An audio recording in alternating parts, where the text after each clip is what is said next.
Welcome, residents, to the Dr. DC podcast. My name is producer Richard, and across from me is the Doctor himself. Hello. Each week we talk about the weird and wonderful world of DC while fielding questions from listeners like you. I'm gonna be your mighty king. Never seen before.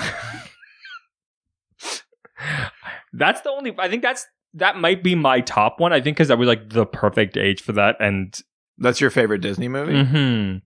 I think it has the best, it's got good songs, but I think it's got the best, score, the orchestra stuff, the Elton John, man, everything that plays when he's looking at the stars and shit. Well, I mean, that movie becomes a snooze fest when he becomes an adult, but all before that, it's tons of fun. It's a snooze fest when he's an adult? Yeah. But it's when he starts feeling the love tonight. Yeah, he kills his uncle on a fire mountain. That's when some of us got awkwardly sexualized into Nala. Listen, they draw her very sexy. Okay, man. I'm not the weird one. I mean, at least it's not Robin. If you agree with me, hashtag fuck that cat. Oh God. Hashtag put down the dog. Why didn't I say pussy? Because that's the kind of guy you are. That'd be too crass. Yeah. And if anything, you come to this podcast because it is not crass. It's, class not crass. That's this podcast.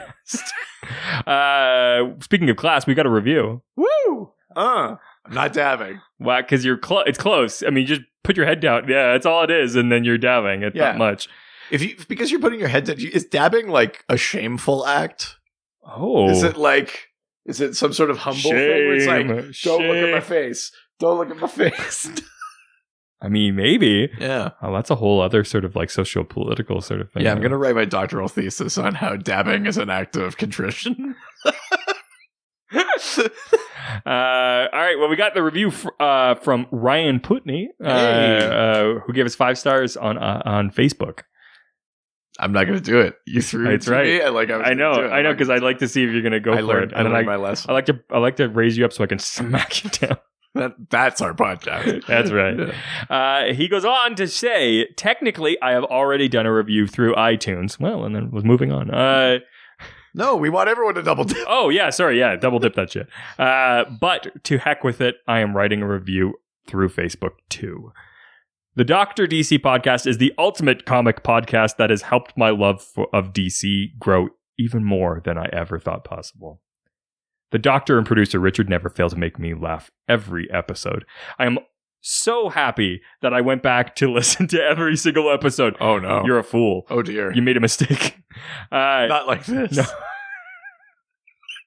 If by every single episode, he means episode 60 and onwards, then sure. Of course. I consider myself a guy who loves both Marvel and DC, but when it comes to podcasts, DC has the best one, and it is all because of Dr. DC and Richard. Thank you. It's Richard's second. See, yeah. Sorry, I forgot it was the Richard and Dr. DC podcast. Yeah. It's the producer Richard podcast featuring Dr. DC. Is this what's going to ultimately break up this podcast? Is the blow to your ego that your name's not in the title? I mean, I've got all the control here. Is this like a Meatloaf and Jim Steinman thing here? Stop bringing up Meatloaf references. Nobody else knows it. What are you talking about? Yeah, you know that pop culture reference that's cool with all of the millennials? Yeah, Bat Out of Hell is only 42 years old. But that's the end of his career. Bat Out of Hell? Yeah. That was the start of his career. Was it? His first album. Was it really? It was 1977. I was listening. Was it really? Yeah. Was that the one that's got the I would do anything? No, that's Bat Out of Hell 2. That's 1990. That's 1993. I'm sorry, that's the only Bat Out of Hell that I'm You don't even know Bat Out of Hell 3? Jesus from 2006? With Blind as a Bat? Where the monster is loose? Is he a DC fan? Is that where this connection comes from? No, I just dig him. Anyways, he finishes. Somebody should ask a question that we'll put into an episode about who I would cast Meatloaf as in DC. Ask that question, and that'll be the whole episode. You know, you could just answer that question right now. No, I want it to be an episode. Okay. I want it. We'll do a musicians episode or something. Yeah, and it'll only be Meatloaf. No. No, we'll do a dinner episode and it'll That'll be our special 150th episode, is just talking about Meatloaf in the context of DC. Yeah, it's a good one to end on. Sure, why not? He finishes by saying, I have learned so much, and this is by far my favorite podcast to listen to every week. Keep up the great work, you guys. P.S. I've convinced my wife to write you guys a review as well, so keep your eyes open. We did, because it was last week. We did, yeah. Yeah. Whoa, time travel. So it's a fuck. Sorry? It's a fuck. It's a fuck? It's a fuck. Oh, what a fuck. Yar, I knew her well. She was quite a fuck. Jesus. Let's go on to the news. I mean, it's kind of, I wonder if they don't know, but it's kind of apt that we kind of sort of took a lot from Kevin Smith's Fat Man on Batman podcast. Okay. And they have now started doing the when they started doing really? Yeah, they have. What? Yeah. Because just recently he started doing weirdly enough, that's one aspect of this podcast that started very early on. I know. Like in episode 3 or 4, we had that news sound. Yeah. And they just recently started doing it. Hey, if you think Kevin Smith, we've stolen a lot. If you think Kevin Smith owes us something, #payment yes. And if you think he doesn't owe us anything, #payment no. Just remember that our song is very similar to their old song, and except this is like the Swamp Thing Man thing. We both ripped off a third thing. I mean, that is true. That's true. And then format, but yeah. Shut up, man. Fucking the whole news and then do questions. Be cool, man. Just pretend we recorded this in 1997. When I was 10 years old. Dr. DC podcast. Please don't ever do that again. Is this the sounds of reverberating from your basements while you know about Jesus. I don't have a basement. Permafrost, man. It's a fuck. Oh, no. It's also a fuck. First piece of news. DC Black Label? Nope. Nope. Mulligan. We know it is. DC Black Label will introduce 2 new series this fall. One of them is another Joker one, I think. Mm-hmm. Because now I think we're like, what's our Joker and Harley count up to? Oh my god, we should do a count. This is Killer Smile. Yeah. I think that we're up to like 6 or 7 Joker and Harley stories. It's a weird Joker, like the design of Joker is really weird in this. Yeah, I mean, again, I've said it before. If a writer has a story and they get to write it, like, let them do it. Like, so few things actually make it to that stage where they get produced that it's like, it's not nothing against those writers or artists that have ideas for stories about these particular characters, but as a publisher, they might as well just rename Black Label the Joker and Harley label. I mean, kind of. We're at like 6 or 7 different distinct things. It's a bit too much. Like, it feels like it's not like we're spreading this out over 10 years. It's like Black Label wasn't doing anything, and then they were like, hey, guess what? But the second is a little bit better. I should know what the second one is, but I don't remember offhand. Is that a question? Jog my memory. Just did. Oh, right, the question. That's right. The fucking question. Yes. A new question series, which is dope as hell. Question: the death of Vic Sage. Yeah. So presumably with like a Renee Montoya focus. Taking over as the question. Vic Sage, of course, is the first question. And before Flashpoint, we already went through all of this. Vic Sage was dying. Renee Montoya took up the mantle. Vic died. Then she was the question. We already went through all of this, but this Black Label might not be in continuity. It might just be its own little story. But Do you know who's behind the question book? Who's writing it? No, Jeff Lemire. Yeah. Oh, I'm in. Yeah, right. It's happening. Right. I don't know if it's in our news thing like later, but another series that just got announced that I'm actually weirdly excited about is there's a new Metal Men series coming too. I'm elbow deep in the Metal Men. That's how in I am. Oh. What's the next piece of news? I don't know. I want to marinate in this a little. Happy birthday to me. Yes, happy birthday, by the way. Whatever. This is very interesting. A very famous director is being pulled in for a new comic. John Carpenter teams up with DC for Joker: Year of the Villain. Oh, interesting. Nice. Yeah. So, that's the Year of the Villain is this thing that we're exploring right now through Scott Snyder in Justice League, and it's tying into other books and things like that. But basically, Lex makes this profound offer to the villains of the citizens of the world, basically saying, embrace your selfishness, embrace your self-preservation. Is he doing this as president? Or? No. He's killed himself and basically liquidated LexCorp and put all of his technology and everything out into the world because he believes that the multiverse needs to be it needs to arc towards doom, towards selfishness and that's the only way it will survive judgment from the Omniverse judges. Whoa. And the Justice League now has to fight against not just on their Earth, but on every Earth. Yeah. All of the Justice Leagues of the multiverse have to convince their universe to basically stay good. Jesus. Yeah. So that's sort of what's at stake here is the soul of the multiverse. And that's why it's called Year of the Villain, right? Yeah. Damn. Yeah. I'm kind of into that. Bringing John Carpenter in is kind of interesting, right? Though, especially for Joker. I mean, we've seen Joker as a horror character. I think that's a fun make. He's not the first director to write comics. Richard Donner has written comics for sure. Yeah. Kevin Smith. There's lots of people who have done that before. I think.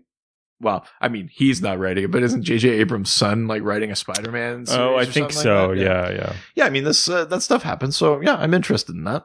Yeah, definitely. Next is Superman smashes the Klan, pits the Man of Steel against Iron Nazi. Yeah, which is dope. The artwork in this series looks really cool. I kind of like it. It's like the black crest Superman. You've got the fan art on your desk here, and it feels like the sort of Fleischer era sort of 40s Superman. I really like it. Which I think is the point. But yeah, Superman basically taking down white supremacists. But I just love a fucking boss. I love the juxtapose of that art type with that story. It's really cool. I think it's I'm very, very excited for this. That's a cool series. I'm glad that's out there. Yeah, definitely. Yeah. So it's been a little bit of time since we left the Flash TV show. Mm-hmm. We started getting some visuals this week. We got a set photo which revealed that Godspeed's coming back. I think we were a little concerned that was all we were going to get from Godspeed was just that little whisper from last season. Yeah, so the way the Flash TV show set it up, Godspeed is a future, a character from the future, from Nora's time. We saw him in one episode that sort of explored Nora's origin. But yeah, I mean, if he's coming back, that's going to be kind of interesting. I mean, it's different from the comics. In the comics, Barry and August Hart are contemporaries. They work together at the CCPD. Oh, okay. They're friends. And then he becomes Godspeed after the Speed Force storm. I mean, the show's doing something a bit different from that, but I'd be interested to find out, why is Godspeed coming back in time? Is it related to Reverse Flash's escape from last season? Or does it have something to do with a new version of, the Nora from last season was erased from existence, but is there a new version of Nora? Or, I'd be just curious to see what the setup is. Do I really need another speedster villain? No. I don't need him as a big bad, but to have him in an episode or two would be. Yeah. I hope that's not the big bad. And Godspeed in the comics sort of goes both ways. He's villainous and then he tries to atone, but even when he's a villain, he thinks he's doing his version of the right thing. They could play with that a little bit. Do they have to team up against the Reverse Flash? I mean, he was rad last season. I definitely want more. I liked how they designed his suit. It looked so shiny and it did not look like the other CW suits. It wasn't just white leather. Yeah. It was something new. Yeah. It was a cool look. I'm super into it, but I'm also just make sure that we got a better big bad. I just want Reverse Flash again. Really? Make him yeah. we've sprinkled him in, and he was this big tease through season 5, and basically like he forced them through his machinations to kill their own daughter. Yeah. Bring back Reverse Flash. Have Barry like snap his neck like he does in the comics, and then you do like the actual trial of the Flash or something, Oh yeah. Yeah, I'm into that. Yeah. Yeah, do that. I like that. Final piece of news. The Hellblazer is going to cross over with Sandman universe this October. Yeah, the Sandman universe is like one of the few imprints that has sort of survived the reshuffling thing that's happening. The reshuffling. But yeah, a new series called Constantine the Hellblazer will be part of that imprint. So, I mean, just by nature of that, I mean, he'll probably just be doing his own adventures, but I would expect to see it tie more closely to Dream and some of that, and Lucifer and stuff like that, than Swamp Thing, Justice League Dark, like things like that. I mean, you're going to see those characters guaranteed, but I think I wouldn't be surprised to see it more connected to like that Books of Magic or that kind of thing. Yeah, I'm stoked. Yeah. All right, there's some cool stuff coming. Well, time for this week's theme. Words of power. I have the power. It's kind of words of powers. Yeah. Our Right? words have power. Yes. For example, we ask for reviews and we get them. But he also uses those words to become He-Man. Oh. Prince Valiant. That's right. Mm-hmm. I thought his name was Adam. Oh, wasn't it? Oh, no. Yeah, you're right. Yeah. It is. Yeah. Yeah. Prince Adam. Prince Valiant is that? He's Prince Adam of Eternia, right? Was that- And he becomes He-Man? Yeah. Who's Prince Valiant? I don't know. I think I've been listening to that Dragon Slayer episode of How Did This Get Played? Oh, I haven't listened to that one yet. Yeah. Oh, I think that maybe that's where that came from. I don't know. Yeah. Anyways, Yeah, we're doing this episode. The theme is all about people whose powers are either tied to or summoned by words, and there's lots of them. power.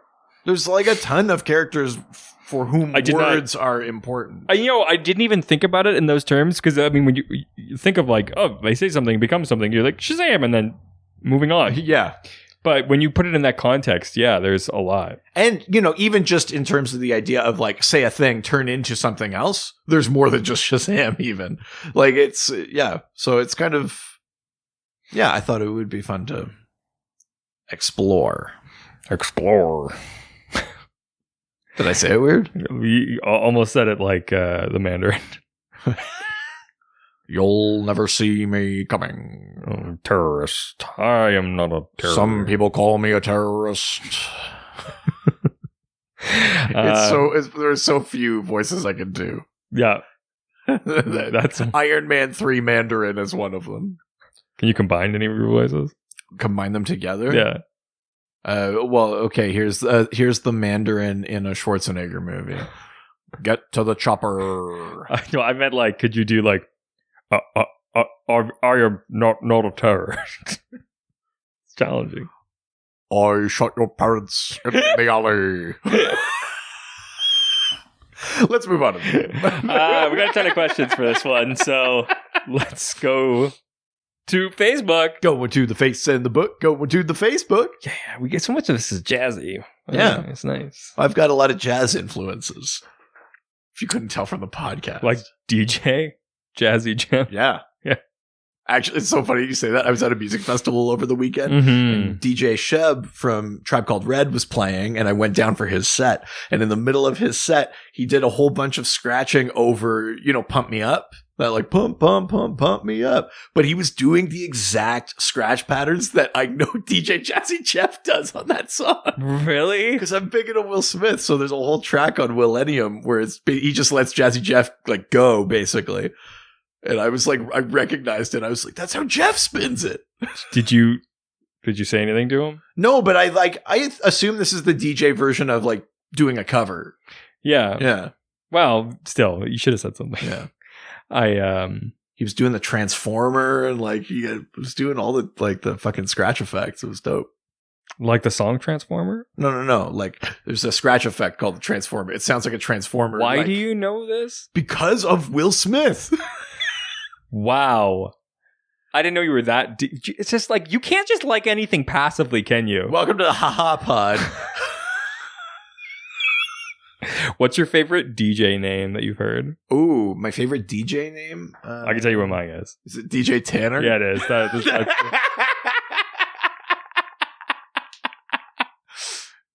That's the best one, I think. Nice. What do you think? Oh, you actually want an answer from me. You were just setting yourself up for a joke. I mean, most of the time, but... I actually don't know that I have a favorite. I'm not that into it. Will Smith? No, he's an MC. I'm so sorry. Jesus. Come on, let's just do the fucking questions. Get this over with. I'm tired of this shit. Happy birthday. First question comes from Steven Marian Almagro. I'm pretty sure he's actually from the Philippines. Oh. But it's just that last name, Steven. I can't help myself. Again, we only have like 4 voices. And I also feel like for some reason doing that is okay, but I feel like if I tried to do a Filipino voice, I feel like it would become suddenly really offensive. Yeah, unless we have Ron Jossel on or something, I think we should steer away from that. Yeah, probably. All right. Steven asks, if you guys were superheroes that need words of power to power up, how would those words go? Oh, I'm gonna come. If that be yours? Yeah. Are we reprising Come Man from the end of last week's episode? That's how he powers up. Yeah. Oh, I'm gonna come. And then instead of a lightning strike, it's just a big like bucket of cum drops from the sky and transforms. Oh God.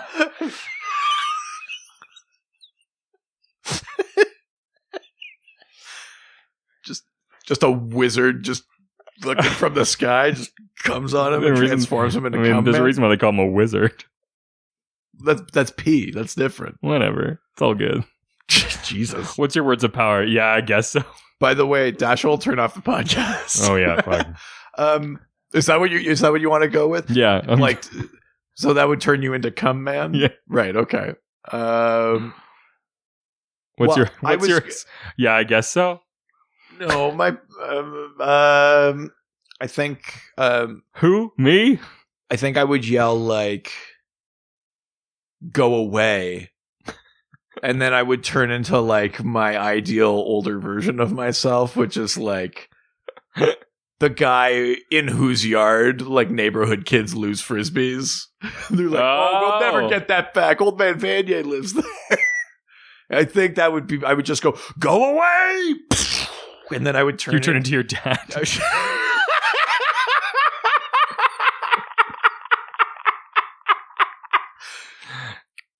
Does that work? I mean, he is bigger and stronger and crankier than you. It would make sense. One time, this is a very true story. One time, these kids on our street were skateboarding, and they were using the goddamn kids. They were using the curb to like do grinds and stuff like that. It's a curb. Who gives a shit? Yeah. But my dad was like, "That's our curb," and he went to like the window at the top of the house and just very like big booming voice just went, "Hey!" And like they couldn't isolate where the voice was coming from. He likes to refer to it as the voice of God. Well, yeah, because they couldn't figure out what direction it was like. Hey, get off the bus! Just yelling at these kids like, who are just skateboarding on the street. Yeah.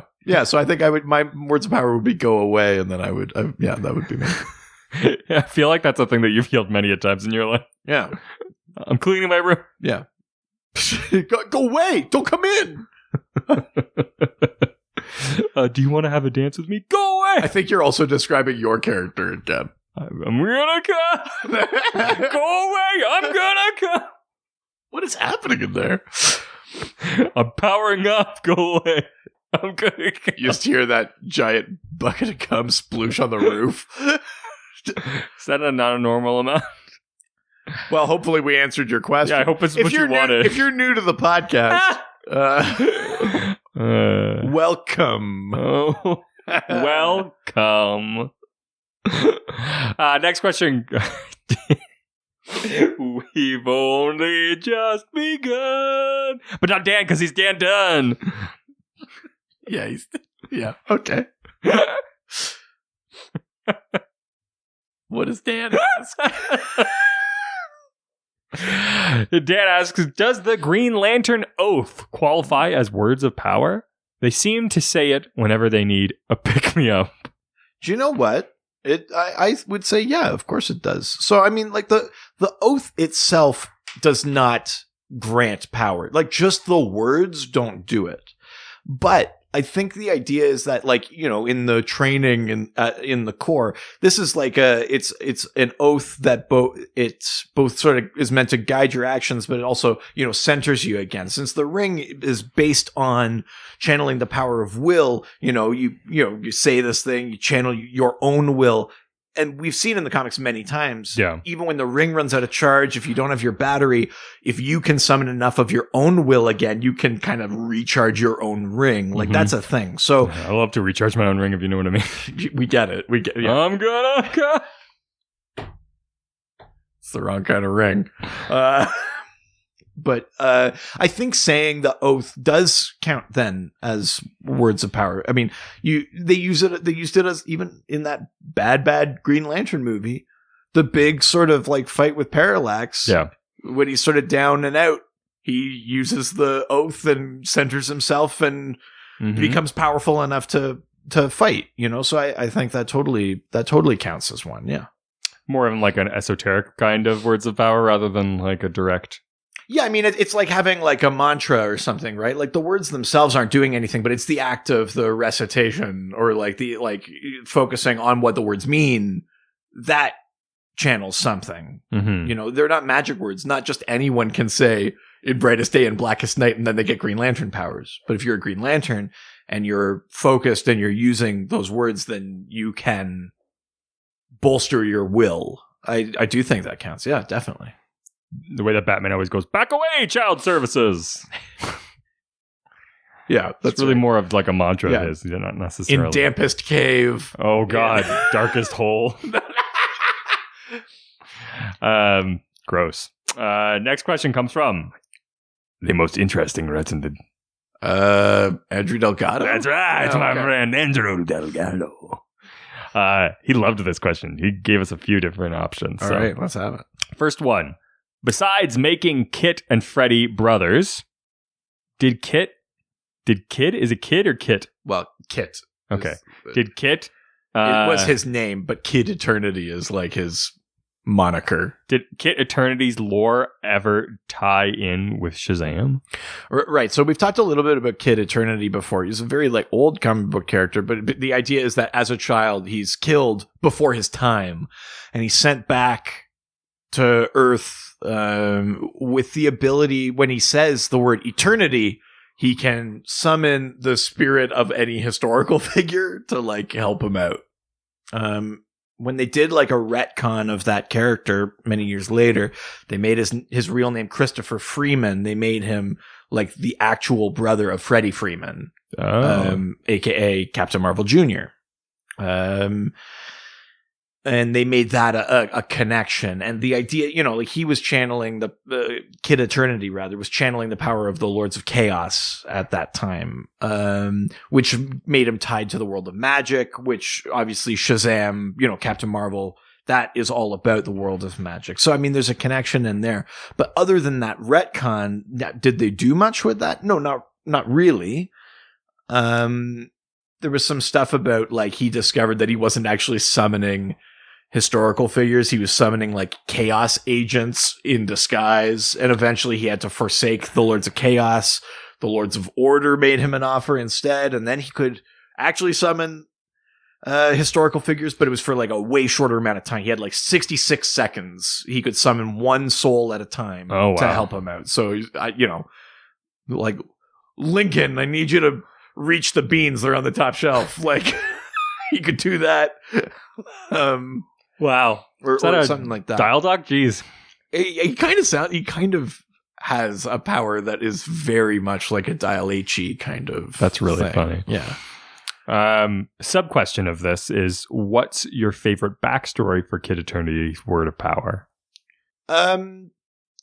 Yeah, I mean, like I said, there's just a couple of versions. I like the thing where it's like the Lords of Chaos. Like the first one was just like like a wizard or whatever, like, or just like a spirit sends him back. It's just pretty vague. Yeah. I like it tied to something that has a bit more like meat in the DC lore, but that's a thing that you only ever do in retcons, right? Because everyone is coming up with these original ideas, and then eventually certain things rise to the surface as being really making a lot of sense, or not even making a lot of sense, but just being popular. You go like, okay, well, maybe that becomes the umbrella for these things that we haven't assigned specific powers to, or specific, where their powers come from.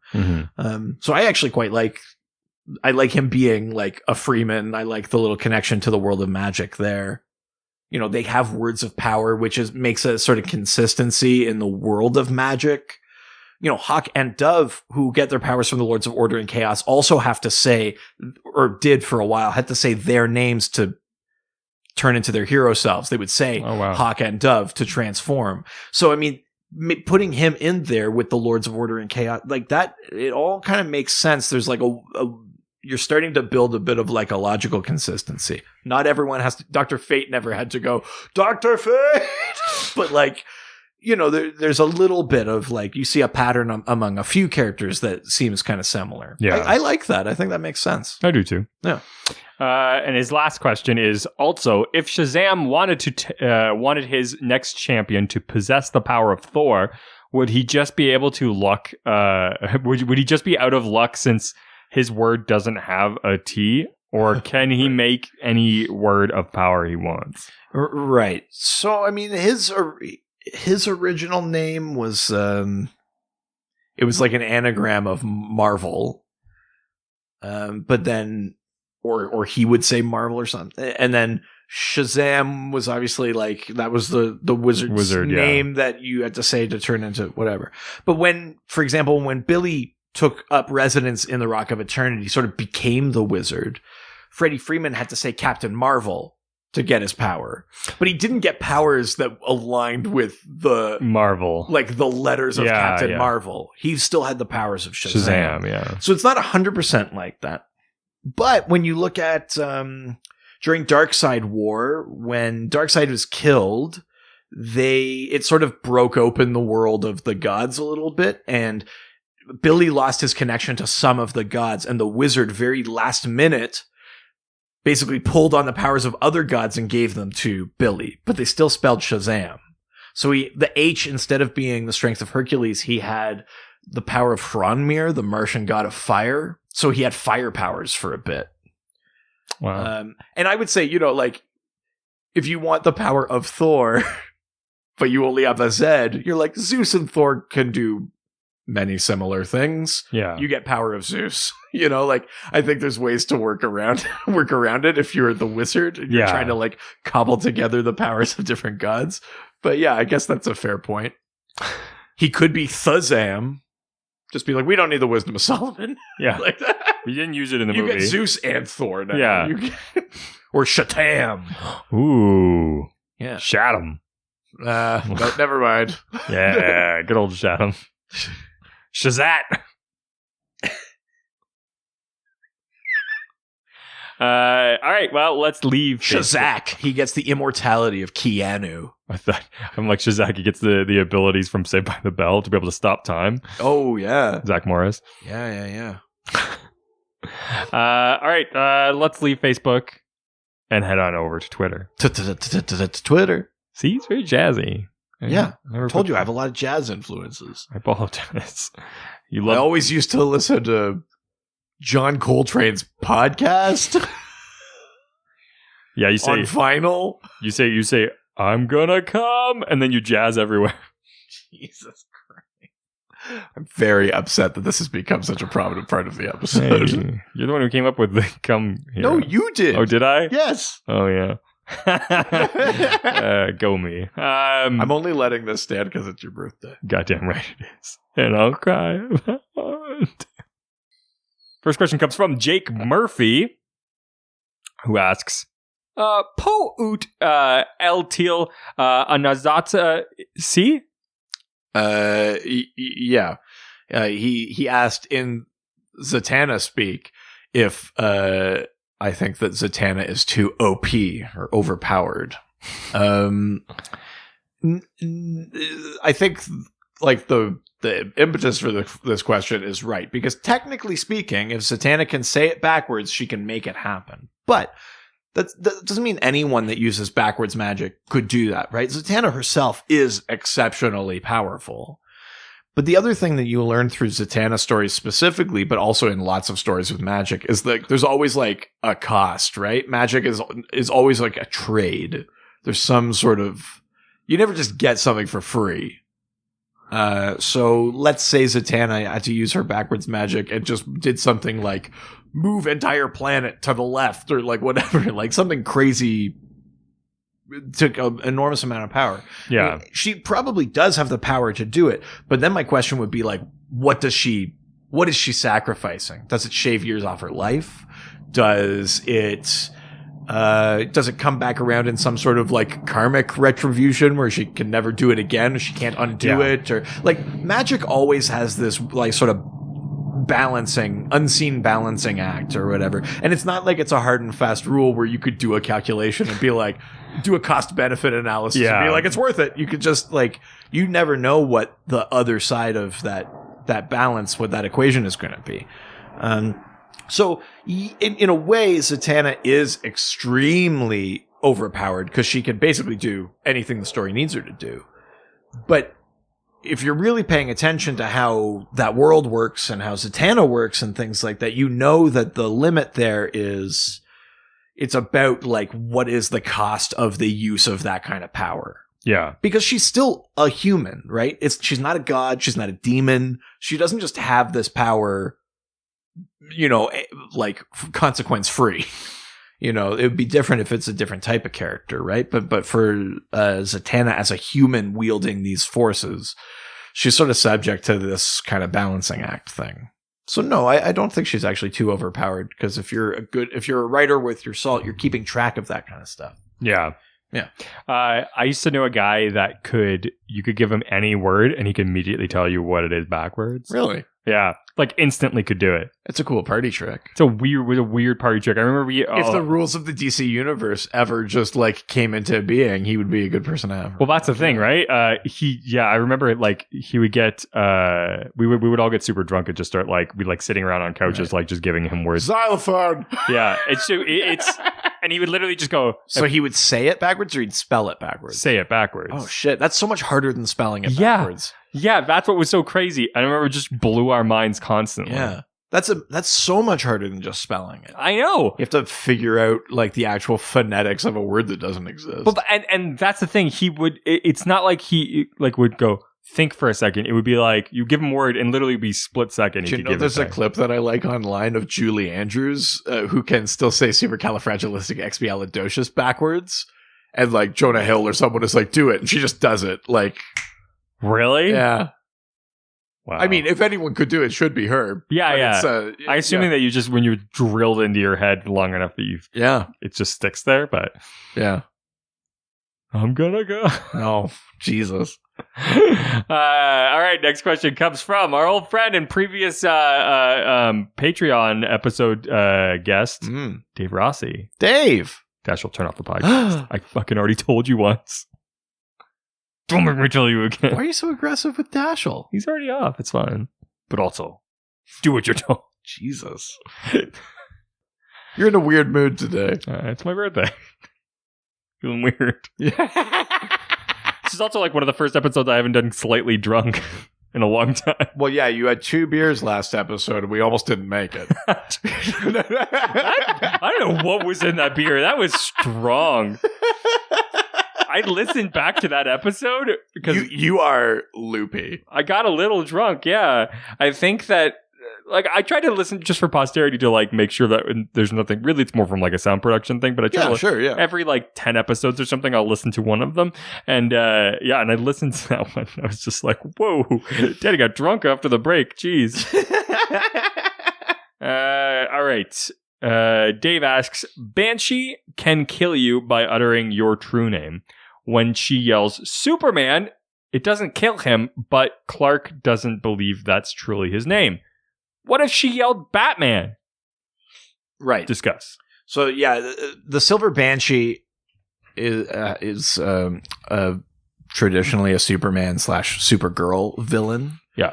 Who has this sort of like Scottish curse on her, and she becomes this kind of like spirity kind of character that has this like sonic power. Yeah. But one of the abilities she has is called like a death stare or something like that. But if she uses this death stare on you and says your true name, you die.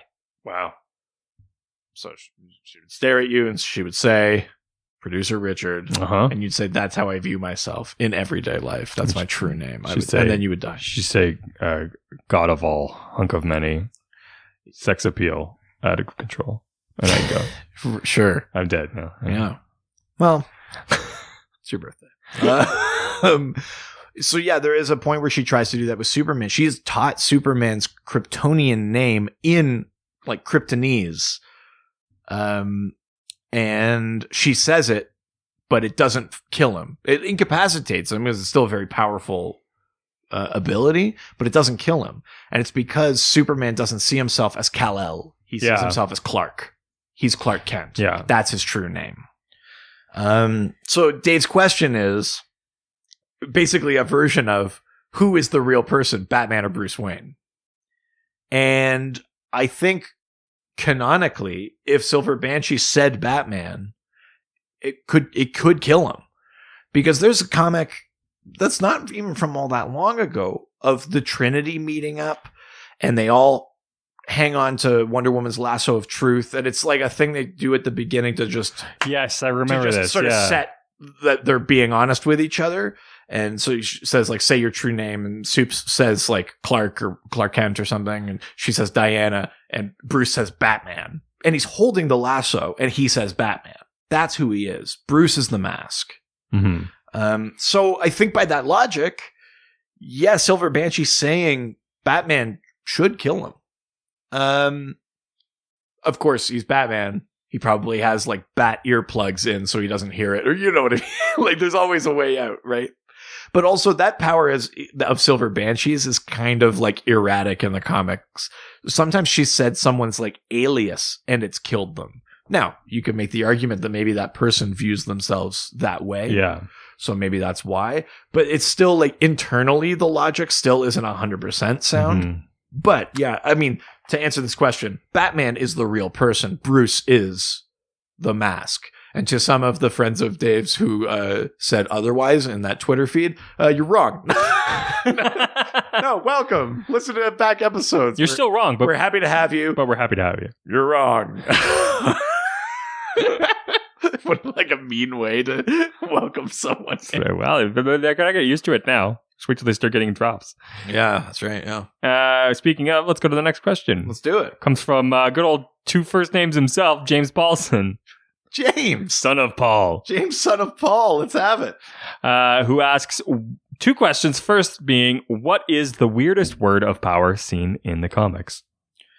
I mean, Johnny Thunders is a weird one. It's CEI-U, and you pronounce it say-you.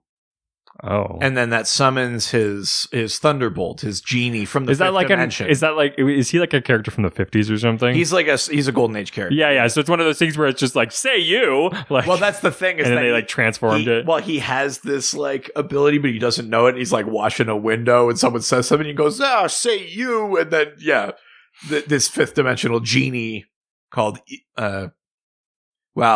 I think say you is meant to be like saying this genie's name backwards. Okay. But essentially, it summons this genie whose name is YZ. Yeah, okay. And he's like in a sort of anthropomorphic lightning bolt that's invisible to everyone else, but can sort of grant wishes for Johnny. It's a very Golden Age character, Johnny Thunder. Years later, the genie was trapped in like a pen and got found by this kid named Jakeem Williams. Okay. And so he became Jakeem Thunder. Really? He would click the pen and say, I think he says like, so cool. And then the genie pops out or something. Oh my God. Yeah. But yeah, Justice Society members. But like that say you is kind of a silly word of power to have. Yeah. It is kind of funny to yell your own name though too, like Shazam or Hawk or Dove. That's a little bit funny. It'd be weird to be like, Richard! would it though? I bet that's what you yell. Well, only when I'm looking in the mirror. Right before I say, I'm gonna come. Jesus. Other strange words of power? Don't know that there's any that are too like bizarre. Let's say you one kind of stands out. Yeah, I would say that. Yeah, definitely. Well, the second part of his question is there a word of power that is forbidden from being used for fear of what it can cause? I mean, forbidden, maybe not in terms of there being a rule. Yeah. But if we want to talk about words that can cause like insane amount of destruction or harm, I don't think there's a better example than the anti-life equation, which is the thing that like when Jack Kirby was writing The New Gods, it was this thing Darkseid coveted. It's meant to be like a mathematical equation that proves like the futility of life. And basically, if you hear it, you instantly realize that free will is an illusion and you fall under Darkseid's control. Wow. It's like a mathematical proof of the futility of life, essentially, is the idea. Wow.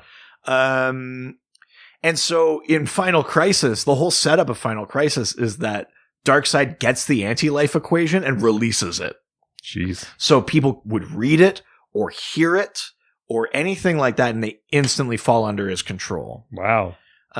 So he had, like, as heroes would fall, he would turn them into these things called justifiers. They'd wear this helmet that constantly played the anti-life equation in their ears. Jeez.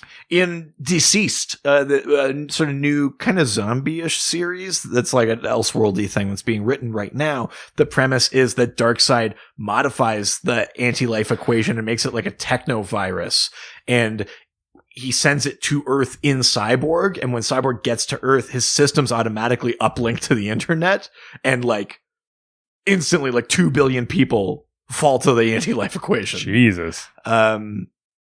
It's an extremely powerful and dangerous set of words, but the thing was, when Kirby did it, it was just an idea. It was a concept. Yeah. When Morrison did it, he decided to write out what the actual anti-life equation was.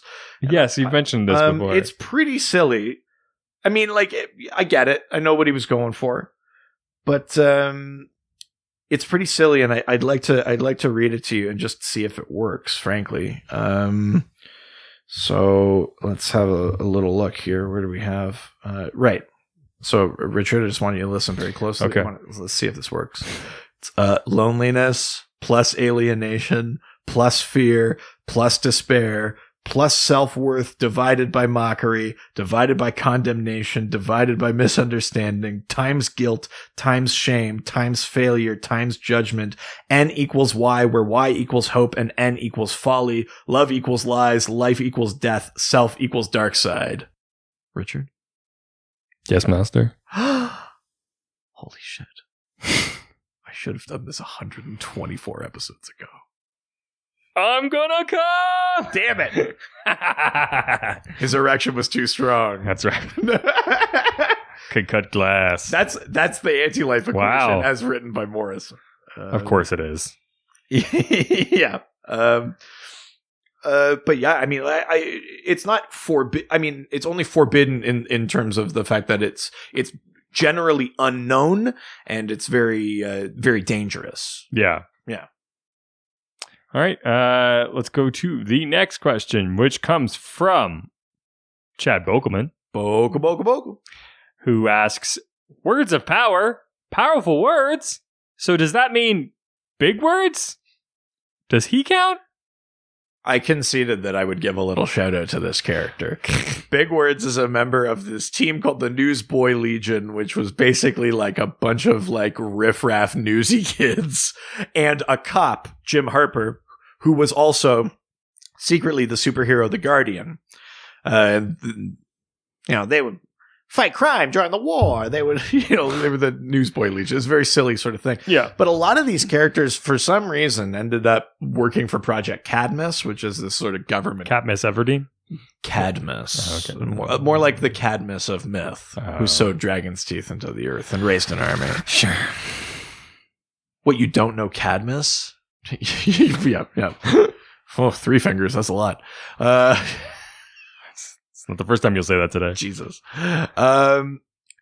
a bunch of them ended up working for this cloning facility and that. But Big Words is a member of the Newsboy Legion. They called him Big Words because he had like a good vocabulary. Basically, he didn't really have like abilities or powers or anything, but he does end up participating in a program that clones the original Newsboy Legion, including himself. Oh, okay. So there's also like a quote unquote son who is also called Big Words. It's a very sort of like bizarre series, but it was another Jack Kirby creation. Yeah. But kind of bizarre. But I said I would give him a little bit of a shout out because it's a character named Big Words, and we're doing a show on words.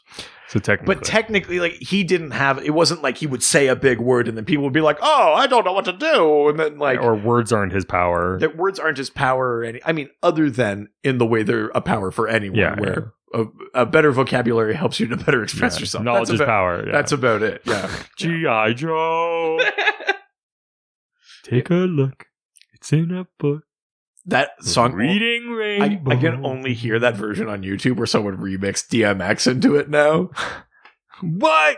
It's like, I can do anything. Same old shit. Take a look. What? It's very much like, what you really want? So stupid. With that, the Dr. DC podcast will be back after this quick break. Today's show is brought to you by Audible. Audible is offering our listeners a free audiobook with a 30-day trial membership. All you have to do is go to audibletrial.com/DrDC and you can browse. They've got unmatched selection of audio programs. So basically, the way it'll work is you'll download a title for free and you can start listening. And that's it. It's that easy. So the website again is audible.com/DrDC, and you can get started there. Their content, they include a selection of audiobooks, original audio shows, news, comedy, and more from leading audiobook publishers, broadcasters, and entertainers. I'm the one that I've picked up is something I've actually read as a physical book, but it's The Sky Stone by Jack White, which is like a retelling of like Arthurian legend, but like from the fall of the Roman Empire onward. I really liked the books, but it's hard for me to just find time to sit down with an actual physical book and read it. Like I've got a kid at home, I work a lot, but one thing I do have a lot of time for, I listen to lots of podcasts. Why don't you use it for books? So I go to Audible. I've got The Sky Stone by Jack White. That's what I'm listening to right now. But you can pick anything you want. You get a free audiobook and your 30-day trial membership. Just go to audibletrial.com/DrDC and get started right away. Listen to that Harry Potter.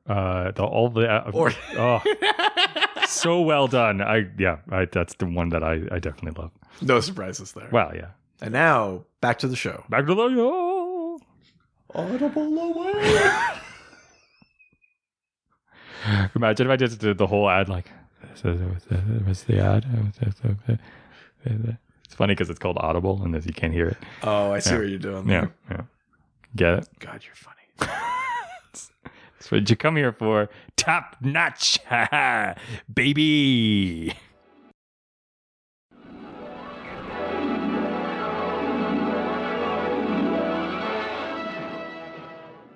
Yo, bitches, we're back! Oh, Jesus. That was so aggressive. I knew you weren't only half paying attention, so I did it. That was... Did I get your attention? You got my attention. Yeah, daddy. Meow. You're playing with Catman? Oh, yeah, I'm playing with Bess. You're one of very few people, I think, in the world that has a Catman figure. Meow. Yeah. You're welcome. Kitty's got claws. Oh, daddy made a kitty. I'm going to have to give you some Secret Six comics so you can get into Catman. Oh, yeah. Yep. Let's go over to Instagram. Now we're going to Instagram. Take some questions and answer them. You got to get the shaker next time. Now we're going to Instagram. Take some questions and answer them. That's the best. That was everything I wanted it to be. Happy we have to go back now and edit it into every previous episode. Yeah, because that's in line with everything else I do here. Same level of work. First question comes from Robbie's just this guy. Yeah, why do we keep bringing it up? I don't even know why you keep asking that question. You're being very defensive right off the bat. Robbie loves human foods. Robbie loves humans' food? It's people! No, Robbie's just this guy! It's people! Robbie's just this guy! Soylent Green is people! You bastards, you finally did it. You blew it up! Just cut all of his shitty dramatic acting together.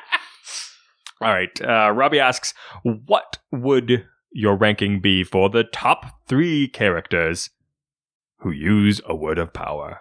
Also, which word of power would be best suited for enhancing your everyday lives?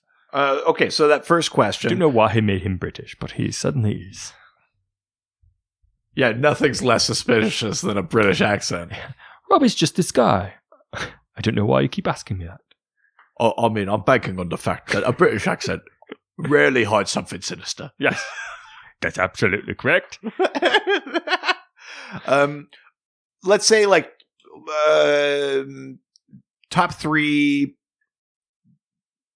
favorite characters maybe that have power words of power. What say we do? Zatanna, obviously, way up there. Shazam, obviously, way up there. I'm going to throw a weird one in because I like to do that. Glorious Godfrey. He's one of the new gods of Apocalypse, and he has basically the power of persuasion. That would work. His power is making people think what he wants them to think. Yeah, by speaking. Okay, yeah, that works. I'd throw him in there. That's a good 3. I don't know if I could disagree with those. Yeah, I mean, Hawk and Dove. It's literally just saying their names. That's it. Shazam is. I mean, Shazam is technically like that too, but it's different. He can weaponize even the word. Yeah. Hawk and Dove can't. There's no version of that where that happens. Johnny Thunder is very powerful. The genie is very powerful, but he has to be able to summon the genie. Yeah, I don't know. I kind of like that list. Zatanna's the big one though, right? If she can say it, she can do it. And sometimes she hasn't even had to say it out loud. She's used her own blood to write things backwards to make them happen. She has many ways that she can use them for her own sort of ends. That's awesome. Yeah. I like that. Sorry. What was the second which word of power would be best suited for enhancing your everyday life? So this isn't come up with our own. Let's say. Use the existing ones. Something existing in DC. What would you use? What do you think would be the most useful? I mean, the power of persuasion, I feel like, is huge for me. I mean, working in marketing. Oh, sure. Yeah. Just getting clients. Yeah. I think. Drink new Coke. Yeah, it's just ads of me the Hypnotoad. There's no background. It's just you in a warehouse just saying something, and everyone's like, "Oh, that's a good idea." Buy Toyota. All right, yeah. Trade into my Ford. I'm just kidding. Sure, power of persuasion. Yeah. You're a father. I want my child to grow up to think for themselves, though. No, I know. I don't mean that specifically. I think as a fun mental exercise, I would take the backwards speak because I would be forced to learn how to do it. Like your friend with the cool party trick. Yes, it's true. I would be forced to get very, very good at language very, very quickly. And I think I would dig that.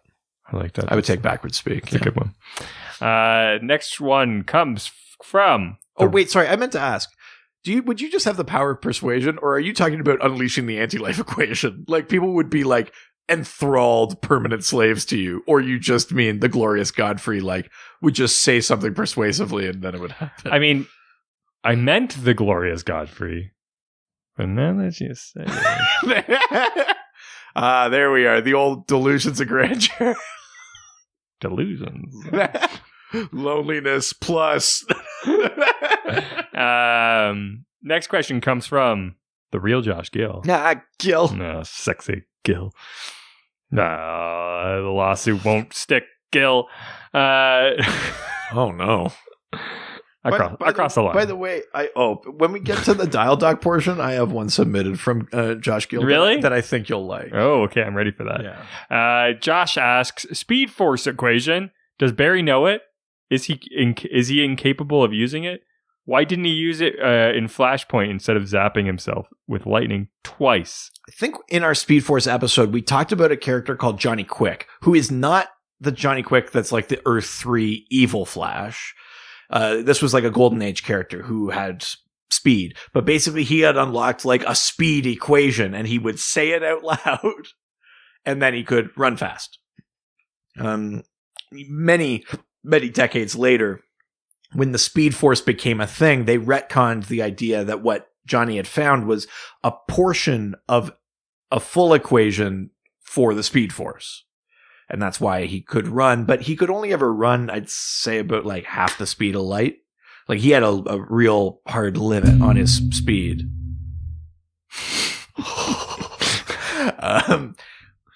So yeah, Gil's question is, in Flashpoint, in that universe, Barry loses his speed and he has to recreate the lightning experiment to get his speed back. And it doesn't work the first time, and then he tries it again. So he's been struck by lightning and like nothing happened. Yeah. And then he has to do it again.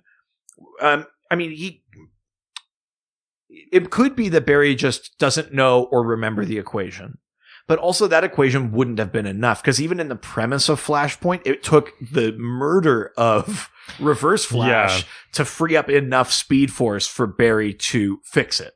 Yeah. So, I mean, he could have done just to get some speed, but ultimately he would have needed full access to the Speed Force again, and the lightning is the way into that, not the equation. Totally. Because again, that equation is only part. In the way that like Pied Piper, a Flash villain who basically has the power of persuasion through music, actually has just a fragment of the anti-life equation in him. Oh, really? That's where that power comes from for him. It's just a piece of the anti-life equation, not the full thing, but a little bit, and it makes him persuasive instead of just making people mindless slaves. The same thing is true of Johnny Quick's speed equation. It's just a component of the full Speed Force. Yeah. Well, that's interesting. Yeah. The next question comes from a guy that, hey, you got an old beat up truck? If it's got a broken mirror, you come to this guy, you turn it into a block of ice. I like that it's just not puns anymore. That's right. The Iceman Customs. He'll take your van and turn it into a block of ice. It's so not the same thing. You got a motorcycle, maybe tilts to the right a little bit. You come to this guy, turn it into a block of ice. All his customs are just different sized blocks of ice. Yes. I like the idea that they're just a block of ice. It's not even like carved like the Ice Hotel. It's not like he makes an ice motorcycle. No.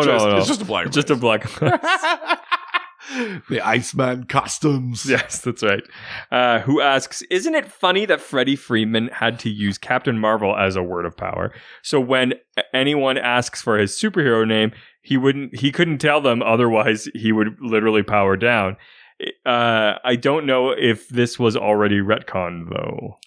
Yeah, I mean, this is a thing in the comics. Yeah, so when I already mentioned, in Infinite Crisis, the Wizard is killed by the Spectre. Yeah. Billy takes up residence in the Rock of Eternity basically as the new Wizard. And so Freddie Freeman, the former Captain Marvel Jr., becomes Captain Marvel. Yes. But he has to say, because he got his powers from Billy, he has to say Captain Marvel to summon his powers. So yeah, in that context, if someone's like, who are you? Yeah. He can't say Captain Marvel or he would transform. But in that pre-Flashpoint universe, that I think is totally true. But in the New 52, when they retcon things and they changed Billy's superhero name to Shazam, he can say Shazam. He can? Without summoning the lightning. They put in a little thing, because I think they realized like the corner they were writing themselves into. They put in a thing where he has to say it like with intent. So if someone's like, what's your name? And he goes, Shazam, nothing happens. But if he goes, Shazam! Then like, yeah, he has to want it, you know, like, so that's... He has to give consent. consent. Yeah. But you know what I mean? Like, so I think by that logic, I don't know that was established in the pre-Flashpoint universe, but I can imagine where that would be reasonable comic book logic, that he has to be like actually putting something into it to summon the lightning. I like the idea that he's just, people are like, what's your name? And he's just like, I'm a superhero. Yeah, but what's your name? I can write it down for you. Yeah. You have a paper. Just I don't understand. Just say your name. Captain Marvel. Everyone dies. Fucking told him. I liked that. Billy got his powers from Shazam. He has to say Shazam. Freddy got his powers from Billy. He has to say Captain Marvel. I liked the point that Gabrus made on our live episode is you keep going down the line. Someone just has to be like, Jeff! And then they just like get the power. Keeps getting passed down to like less and less good names. Yeah. That's really funny. Forgot he said that. Do you think that in the next Shazam movie, they're going to have to address that? The saying the name? I don't know that they have to. I think they could play with it. Like, I don't think there's a setup in the movie where it's like, because frankly, the movie does some things I wouldn't have expected. Yeah. Like there's a scene in the movie where Billy is being like drowned by Savannah. Yes. And he's screaming Shazam into the water, but he's saying the words. Yeah. To me, in a comic or something like that, I would expect it like once. I think it even happens in a cartoon when the word in an air bubble breaks the surface of the water, then that would be enough. But it doesn't happen in the movie. He has to be in like open air. Which is interesting. That's an interesting choice. So I think, maybe you can explore like what are the barriers to saying Shazam a little bit more. Because there's some stuff set up in that first movie that I wouldn't have expected. I would expect saying it underwater would work fine. And it doesn't. So that movie has set up a different set of rules. Also, in the next movie, like, Billy will be Shazam, but those other guys say Shazam to get powers. Yes. But they're not Shazam. Well, no, they would have different... That's confusing. But this is the thing, even in the Shazam comic, they haven't gone to the trouble yet of giving them each a hero name. Oh, no? They're the Shazam family. The Shazamily. It's not like Freddy is Shazam Jr. No. Mary, I think, kind of goes by Mary Marvel still, but they haven't given everyone a name. Like, I don't know what Eugene, like what Green Shazam, what his name. Yeah. Or no, that's Pedro. Sorry, Eugene is the Asian kid that's always playing video games. But yeah, maybe at some point they have to give them all names or call them like the Lieutenant Shazams. Like there used to be Lieutenant Marvels. Like there are ways to do it, but even in the comics, that's not fully explored yet. Yeah. Do you think that they're going to do the Kid Eternity sort of route? Oh, I would be very surprised if they worked Kid Eternity into a Shazam movie. He never came up really in the context of Shazam. It was in his story where they were like, make him connected to this. You know what I mean? Yeah. I suppose they could, if in the second movie, like someone else's Freddy's birth parents come out of nowhere or something, like be like, you have a brother, his name's Christopher. Like, it could just be a throwaway thing though, too, where it's like, you never see him be Kid Eternity. Yeah. He hasn't died yet or whatever, but it's like, I suppose that could be a little Easter egg thing. I'd be surprised if we got a full Kid Eternity, though. Yeah. It'd be dope, but it'd be surprising. All right. Well, we're leaving Instagram and heading on over to email. Check it, the email. I hope it's from a female. Aggressive. Yeah, well. But for the first time ever, or in months, I understood what you said. Well, I couldn't get any more. Yeah. Yeah, that's what the last one was. Yeah. So, this question comes from CJ Fight or Feet. I haven't seen this one. Fite. Oh, okay. Fight, probably. Who asks, pick a 7-character Justice League. Must include Shazam. No big 3. They're captured by the Joker and Darkseid. Shazam is going to share his powers with the other team members to defeat the baddies. Who does he share them with? Okay, so sorry. We have to pick 7 characters that will receive the power of Shazam. Yeah. But I can't include what? No big 3. No big 3, okay. Oh, I see. Okay. They're captured by Joker and Darkseid. Well, let's combined make a team. I'm going to throw the Flash in there because I want to see where do the two types of lightning, like what can they do with the powers? Oh. With Speed Force Lightning and Magic Lightning, two different types of speed, like Speed of the Gods and Speed of the Multiverse. I want to throw the Flash in there to see. Because that's not Speed Force God, that's Magic. Well, yeah, exactly. So he would have both. Yeah. So I want to see what happens there. So Flash definitely in there. I want to see Flazam. We also have to give them pun mashup names. Okay. So I want Flazam in Flazam there. Okay. Yep. Let's see here. I'm thinking Zatanna. Okay. Who's got what is it? It's the what are the Shazam? Those letters. So Wisdom of Solomon, Strength of Hercules, Stamina of Atlas, Power of Zeus, Courage of Achilles, Speed of Mercury, plus the backwards speaking magic of Zatanna. Oh yeah. So that would be like Shazatana. Yeah, I like Wisdom of Solomon. Right. For her, I think. Yeah, if that would unlock maybe more access to spells. Yeah, exactly. Yeah, totally. I want to throw Aquazam in there. Oh, of course. I think Aquaman, but it would be neat if like Shazaquaman. If it's Shazaquaman. If in like granting some Shazam powers, if he ended up with like, I don't know, like if something gets mixed up because he has ties to Greek mythology. If he gets some different powers, but they still like spell Shazam or something like that, like something goes weird in the transfer, but he gets like aquatic powers of gods or things like that. You know, like that would be kind of interesting. I would be. So which ability?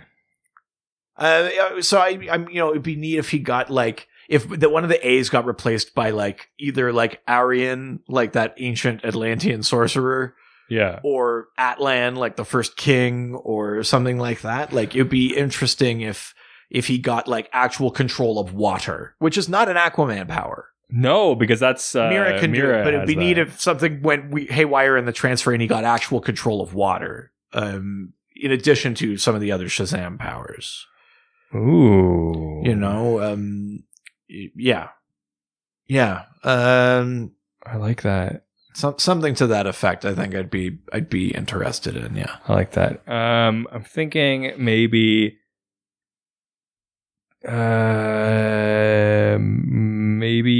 Atom has the strength of Hercules. The Atom. Yeah. You don't have to give him just one power. These are like who is going to get. Well, isn't it? I like powers of Shazam. I like more of the fact that like he has to give one to each of them. Oh, is that what we're doing? Yeah. Oh, well then I did this totally wrong. Well, I think you might have been doing it the right way, but I think that's the way that I was interpreting it. Okay, but sure. If we give the Atom some powers of Shazam, I mean, this is right. To have the strength of Hercules, but like we were talking about with the Flash, two different types of speed. The Atom gets strength by maintaining his mass at different sizes. Yeah. So if he then also gets additional strength to that's that, what I was thinking. He could be like extremely powerful, like that. Yeah, that would be, Shazatum. That one's good. So we have Flazam, Shazatana, Shazaquaman. Shazaquaman. I thought Aquazam was pretty good. It is good. Shazaquaman and Shazatum. We've got 4. We need 3 more still. Martian Manhunter, who would Shazak Man or Shazak girl. I was like, what? How is that Martian Manhunter? No, like Hawk Girl. Oh, but maybe because she has ties to ancient Egypt, maybe then like Black Adam, she could get powers from Egyptian gods. That Black Adam draws his power from Egyptian gods. Be neat if maybe for Hawkman or Hawk Girl, if the same sort of thing happened where it recognized this connection to an ancient world, different gods chipped in. I like that. Yeah. Yeah. Martian Manhunter. You want Martian Manhunter one? Who then also can shapeshift and things like that? Would you want him to, like Billy did in Darkseid War, would you want him to get like Hronmir's firepower? Which would be weird for a Martian to have. That would be fucking rad. He was immune to fire. He's already so powerful. Like the burning Martians. Yeah, you take away his one weakness. Yeah. Interesting. The wisdom of Solomon in a telepath. Jeez. Yeah. Too much. Yeah, that's very interesting. We need one more still. Green Lantern? No, that's one of the three, right? No, the three are Batman, Superman, Wonder Woman. Oh, yeah, okay. Because a Green Lantern would be interesting, or Black Canary. It'd be neat if like if it channeled as like green lightning. Oh, so you'd like shoot it out of his ring. So instead of just regular Zeus electricity, he had like green will lightning. Lightning from my hands. Yeah. Lightning from my hands. I love that movie. That's a good. Yeah. That seems really fun. Very nice. All right. Let's leave email and head on over to Reddit. Where everyone's nice and no one's ever mean. Never. Not even once. First question comes from MadSeb77. I haven't gotten a drop for him yet. Yeah. Why you mad, Seb? Yeah. 77. Well, because 77 things happened to him. Yeah. But a comic ain't one. You got to understand, Seb. I do want you as a fan. Why are you so mad? I didn't realize that that's like been a thing now in pop culture. The word stan is. But I didn't even I knew what stan was, but I didn't even know people were using it. Do you know what's crazy though? I'm willing to bet 80% of the people that use the word stan don't know where it's from. Don't know the song. And thus, I think they're using it out of context a lot of the time. Probably. Well, I mean, if they knew the song, they wouldn't be like, "We stan this." Be like, "Oh yeah, you're going to tie your girlfriend up and put her in the trunk over this." Yeah. Mad Seb asks, "Hello and bonjour." Salut. Easy. Raven of the Teen Titan / Titans has 3 words of power she says when she's using her powers. We haven't brought her up yet. Yeah. Azarath, was it Metreon? Yeah, Azarath, Metreon, Zinthos. That's right. Have they always been a part of her character since her creation? Thanks again for the free funny. Well, it doesn't have to be free. There's a Patreon. You guys truly rock. If you like not paying for this, you're going to love paying for this. And he ends with Jacques. Right. So in the cartoons, Raven uses the phrase Azarath, Metreon, Zinthos a lot as Raven as a focus for her power. Yeah. We see it in the Teen Titans cartoon. We see it in Teen Titans Go. There's an episode of Teen Titans Go where Beast Boy takes her spell book and can't get the words right, but then he finally does, and he starts just going like Azarath, Metreon, Zinthos, and just like making stuff happen to make his life easier. Of course. That sounds about right. Yeah. Have they ever said That's So Raven on that show? It feels like a joke that they would make. I don't think they have. Well, I'm surprised. Yeah. Okay. Do you know what really annoys my wife? What? Is if I walk up to her and in the Beast Boy voice just go, "Hey mama." Oh, yeah, I'm sure that she loves that, yeah. But as far as I can tell, in the comics, it's not really a thing that she has to or even does say those words particularly. Oh, okay. Azarath, though, is the name of like the dimension, the sort of good dimension from which she is from. Trigon is her father, but Azarath is the good dimension where her human mother went and gave birth to her, and where she was raised was in this sort of like good dimension called Azarath. Yeah. So that's where that word comes from. I'm sure at some point in the comics, especially because of the cartoons, she has now said Azarath, Metreon, Zinthos. But it's not like a thing. What are the other 2 words? Where do they come from? Magic. No, but what do they mean anything, or do they have any? Magic. Oh, okay. Well, I know because Azarath is a place, so I don't know. Yeah. What am I supposed to know all the answers to every DC question? I think that's literally the antithesis of this podcast. Oh, Jesus. I need to make a call.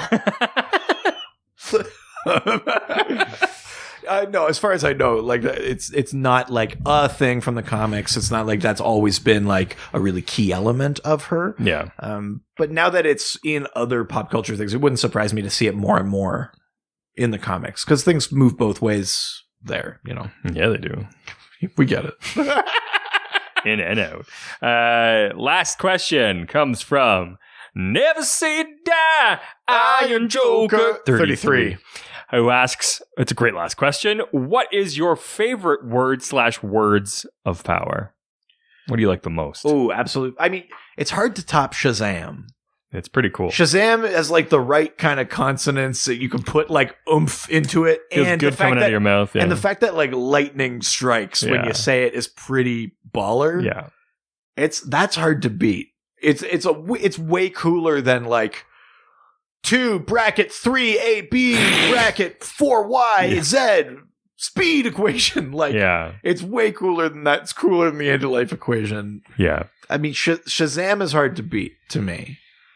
It is a little bit neat to say your own name and then get your, like, you'd be like, Hawk, and then you're just, all of a sudden, you're the superhero. That's still pretty cool, but Shazam just has some fucking meat to it, you know? It's true. Like, even like Kid Eternity being like, Eternity! And then, like, Caesar is next to you, like hi, for 66 seconds. Yeah. Just enough time to be stabbed by all the senators. Yeah. Yeah. So Shazam. That's what I would say. What about you? I think it's got to be Shazam, right? Like, yeah. I don't have anything any more interesting of an answer. Yeah. I know we're both adults, but do you like to imagine that if you said Shazam, you would turn into like the version of you if you worked out and ate healthy? Or would you just still be you just because you're an adult? I would just be me because I'm the perfect version of myself. Oh. Yeah. Happy birthday, Mr. President. Yeah, I mean, that's it. Mr. Producer. That's right. That's what I do for myself. Right. As I'm waxing up my body. Pouring hot butter all over myself. Yeah, how about we only do the wax on and not the wax off comes right after that, though. Well, that's the last question. So you know what that means. It's time for Dial Doc. Yes. Based on Dial H for Hero. Used to be that people would write in and come up with sort of silly ideas for characters and they would use them. But essentially, mystical H dial, when you dial hero or evil, it would turn you into a random character for X amount of time. Say you. Now you have an invisible genie thunderbolt. Make a wish.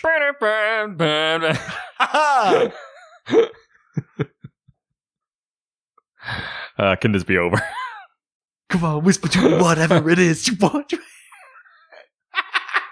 Have you seen it? No, it's hard for me to get out to movies.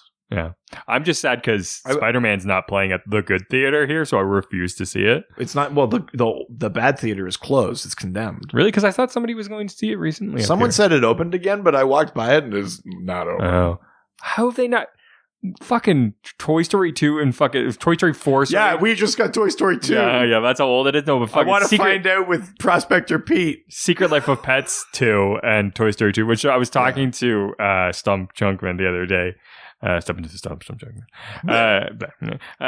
And I was saying, I was like, I'm like, they can't bring Spider-Man here because Toy Story 4 and Secret Life of Pets 2 is playing here. And he's like, Secret Life of Pets 2. I'm like, it's the second movie of the trilogy of the trilogy because there's going to be a third. Yeah, the third one is where Bane takes over the city and blows up all the bridges. That's right. And he didn't even know that there was a first one. Yeah. When your doghouse is ashes, then you have my permission to be put down. Nice. Very grim movie. Yes. So, at any rate, Josh. I wanted to bring this up. Josh, a while ago, had sent me this Dial Doc, and I just keep forgetting to say it on the air. So, he says, this is for you. Oh. His Dial Doc is called Thirst Trap. His powers, by flexing, he can draw out the water in his opponent, shape it, and use it against them. Background is that originally began as a villain to flex Mentalo, but as his powers grew from simply being able to flex and make someone feel dehydrated to actually being able to use their water against them, he got the attention of Aquaman. He really drew Aquaman's wrath when he enthralled Mira with his posing, flexing, and water manipulation. Weaknesses: striking a pose and flexing takes a considerable amount of effort and concentration. Thirst Trap is rendered powerless by women in yoga tights and sports bras. That's awesome. That was a submission from Josh Gill. That's really good. Do you have a Dial Doc for this week? Of course I do. Why wouldn't I have one? All right, go. Say it right now. I'm going to. Just say it right now. Why are you delaying? It's hard to not laugh and say the thing I'm going to say. Oh, no. His name is Dictionary. We both went to a very similar place this week. Okay. Who is a cow that can speak. Oh, okay. And has access to a magic dictionary. Right. Where it can basically, you know, the game where you flip to a word in a book and you point at it. Right. So great game. Yeah. The cow can do that and then point, and then whatever word inside that they point to, they can access whatever it is that thing is. If it's the word like can't, well then they can't do anything. Well, they can stop somebody from doing something. Oh, they get like cancellation. Yeah. But basically, they get abilities based on or objects right. at their disposal based on wherever they touch in the dictionary. We actually went to very different places because I heard the dick part of dictionary. So you have dictionary. Mine's just cock and balls, which is a cow with a magic dictionary. Yeah. Mine, his name is Tesseraction. And basically, are you bringing in Marvel references into this podcast? A tesseract is an actual like multi-dimensional construct in mathematics. I'll have you know, and physics. Marvel does not own the word tesseract. I'm so sorry. At the end of Interstellar, Matthew McConaughey is in the middle of a fifth-dimensional tesseract. That's what that weird bookcase thing is. Okay. But tesseraction, basically, depending on how hard he gets, he can reach into further and further dimensions of existence. So if he's just got a little semi, he can make it into the fourth dimension. If he's got like a raging hard on, he might even make it to like the 11th dimension, you know, like the dimension of supergravity and things like that in theoretical physics. But, you know, I mean, as he gets older, it's lucky if he can get it off this plane of existence. Well, yeah, exactly. You know, that's he can't be artificially helped, I don't think, you know. So that's tesseraction. Does tesseraction need like a fluffer? Well, I mean, it depends. Like, how long does he need to maintain like a portal to another dimension? God, because I mean, I can only hold a portal to another dimension for like. I mean, the thing is though that if he holds a portal open for more than 4 hours, he's supposed to go to the hospital. Supposed to call, go to the hospital. Yeah, but yeah, call a physician. Yeah, tesseraction can bend and move through layers of existence. I'm impressed. Yeah, through layers of existence by how hard he is. That's amazing. Yeah. I was trying to go with the whole words of power thing today, but that's cool too. Oh, I should have done that. Hey, I see what's on. I mean, you already took Cum Man, so what am I? I mean, what else is left? Yeah, that's it. Well, we would love to hear what characters you folks can come up with. Yeah. All you have to do is reach out to us and use the hashtag DialDoc. That's right. And send us your idea of, or you can send us a question for next week's episode. So the package has not arrived. I still don't have the ability to do the live stream. Okay.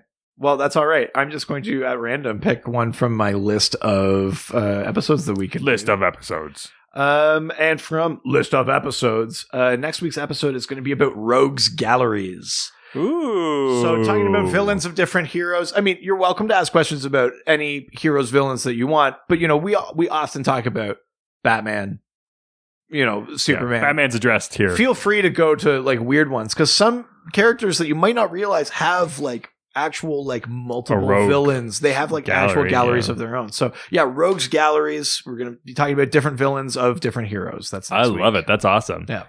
So to do that, just send us questions through our various social media platforms, such as our Facebook.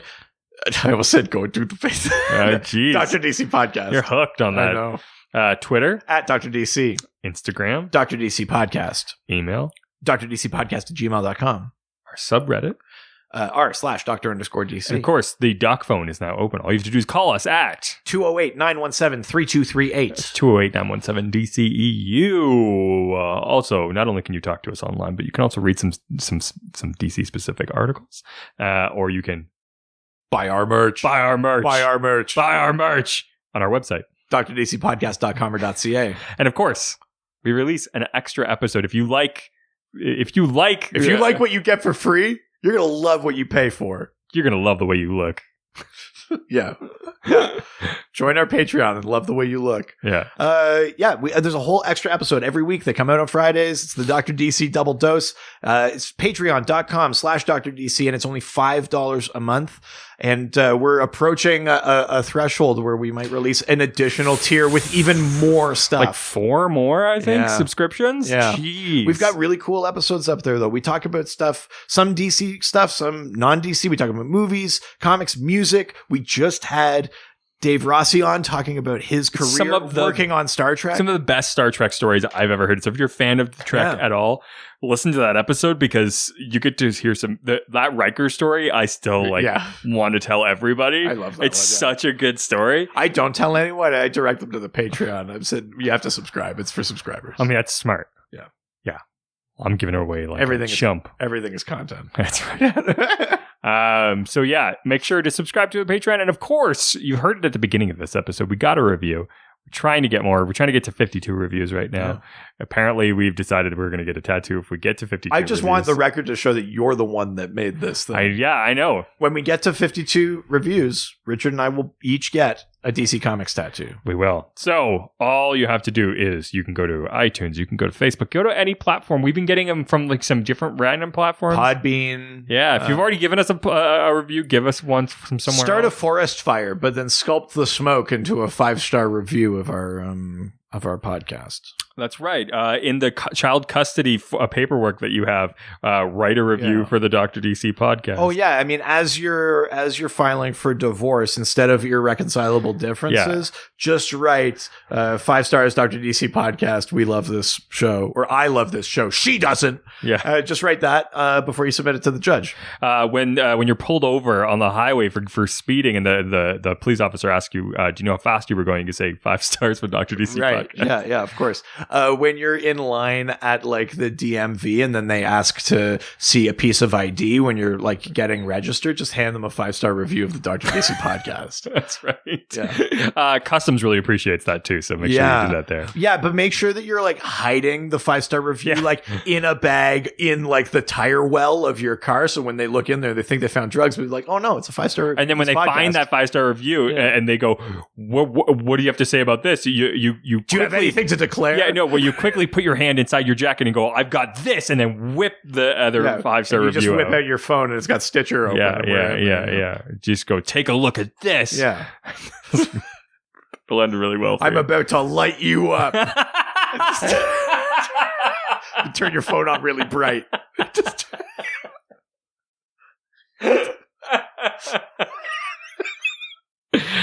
Yeah, that's good. Yeah. That's it for this week. We will we'll talk to you on Friday because clearly you want more of this. So you'll be subscribing to that Patreon in no time. So we'll talk to you then. Adios. Ciao. It's my birthday and I'll pot if I want to. Pot if I want to. Aquaman, all the superheroes. They always fight for what is right. Live with danger and adventure. They are men of light. This was a Brain Freeze podcast.